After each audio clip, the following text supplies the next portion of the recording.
এই যে জমিটা দেখতাছস, এই জমিটা নেওয়ার লাগে কইছি। এই জমি তুমি ফ্যাক্টরি লেগে নিবা? এই জায়গা তো অনেক ফানি জমি রয়েছে। পানি জমে রয়েছে দেখে কি হয়েছে? এই কারণে তো জায়গার দামও কম। জায়গার দাম কম ঠিক আছে, কিন্তু তুমি যেন ফ্যাক্টরি করবা, এই জমি দেখে মনে হইতেছে এই জমির মাটি যে নরম। তুমি যখন ফাইলিং করবা অনেক গভীর পর্যন্ত তোমার ফাইলিং করা লাগবে। হেডা তোর বুঝন লাগতো না। তুই দেখ তোর জমির পজিশন পছন্দ হয়েছে কিনা। জমির পজিশন তো পছন্দ হয়েছে। আচ্ছা এখন ভাই, তুমি যে হাতে জমিটা কিনতেছ, জমির কাগজপত্র সব ঠিক আছে? না, আমি তো এত কিছু দেখি নাই, শুধু জমিটা দেখছি। এখনকার যুগের পরিস্থিতি খারাপ, কাগজপত্র তো দেখে লইতে হইব। খালি জমি দেখবা, টেয়া দিবা আর জমি কিনা লাইবা, এটা করলে কি হইব? কাগজপত্র তো দেখমুই, না দেখে কি আর জমি কিনবো? দেখেন ভাই, আপনার একটা কথা কই, আল্লাহ করে টিয়া বসে দিছে, তার মানে এই না যে টিয়া যেন মন যেন ব্যয় করবেন। টিয়া ব্যয় করলে বুঝা ব্যয় করতে হইব। আর সবচেয়ে বড় কথা কি ভাই জানো, আমার না এই জায়গাটা পছন্দ হয়েছে না, লও জায়গা। কি কস? এত সুন্দর পজিশনের জায়গা কি তুই পাবি? প্রয়োজনে ভিতরে গিয়ে লগে তুই কথা ক। আচ্ছা তোমরা না বউ, আমি গেল কথা কই।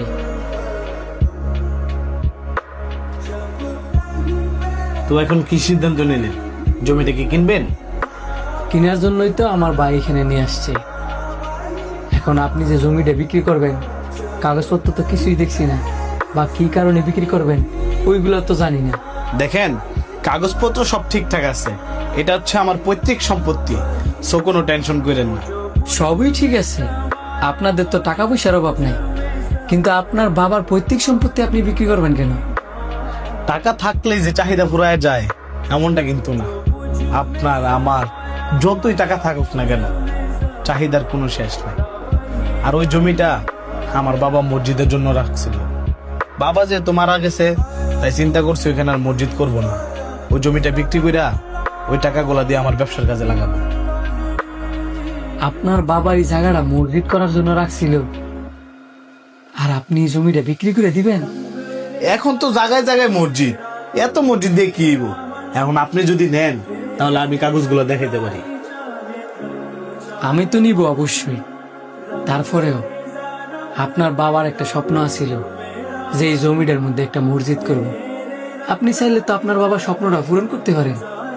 বাবার স্বপ্ন তো বাবার সাথেই কবরে চলে গেছে। বাবা জীবিত থাকতো তাইলে না একটা কথা ছিল। ঠিক আছে, আপনি কাগজপত্র রেডি করেন, আমি আমার ভাইয়ের সাথে কথা বলতেছি।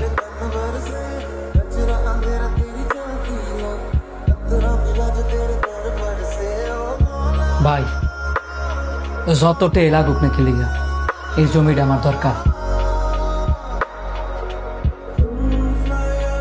কি কস? প্রথম কইলে এই জমিটা কিনতি না, আর অনেক কইতাছ যতটুই লাগুক ততটুই এই জমিটা কিনবি। হ, যতটাই লাগুক না খেলিগা, এই জমিটা আমি কিনবো। আর এই জমিটা আমি কিনা ফ্যাক্টরি করতাম না, অন্য কিছু করবো। ফ্যাক্টরি করতে না তো কি করবি? মসজিদ করবো। মসজিদ? ফ্যাক্টরি ফালায় তুই মসজিদ করবি? হ, মসজিদ করবো। ভাই, আমার তো টিয়া পয়সার অভাব নাই, এত টিয়া পয়সা দিয়ে কি হইব? একটা টিয়াও তো আমরা কবরে নিয়ে যেতে পারতাম না। এই দুনিয়াতে তো আমরা অনেক কিছু করছি, কিন্তু আখেরাতের লেগে আমরা কি করছি? কবরে গেলে যাতে আমরা শান্তিতে থাকতে পারি, এর জন্য তো আমার দুনিয়াতে কিছু করতে হইব। আমরা যদি একটা মসজিদ তৈরি করি, ওই মসজিদের মধ্যে কিয়ামতের আগ পর্যন্ত যত মানুষ ইবাদত করব, ওই ইবাদতের সবের অংশীদার আমরাও হব। আর সবচেয়ে বড় কথা কি জানো ভাই, আমরা যদি এই দুনিয়াতে আল্লাহ পাকের জন্য একটা ঘর তৈরি করি, আল্লাহ পাক আমাদের জন্য ওই জান্নাতে একটা ঘর তৈরি করবে।